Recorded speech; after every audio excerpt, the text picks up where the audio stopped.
Kama ikatokea tukaandika shida zetu kwenye karatasi, watu wote duniani, alafu tukaeka labda kwenye likapu likubwa, alafu likamixiwa likachafuliwa, zikakorogwa zile shida zetu kwenye makaratasi tulizoziandika, alafu ukapewa labda ruhusa, au tukaambiwa labda kila mtu achague shida pale, au lazimishwi, lakini unachagua shida yako kwenye karatasi. Kama bahati nasibu unaifungua shida yako hiyo, ndo unaenda nayo kuishi nayo.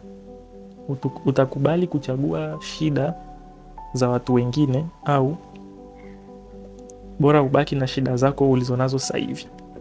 Na kwa watu wengi jibu litakuwa bora abaki na shida zake alizonazo sasa hivi, because deeply ukikaa ukifikiria kwamba shida za watu wengine unaanza kuona sio poa.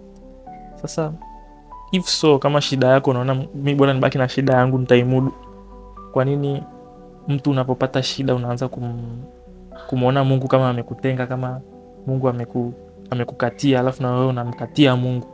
Kwa nini kuna watu, baadhi ya watu ambao mnaona kama Mungu hajawagusa au hajawafanyiaje, mnamuhusisha Mungu na shida zenu?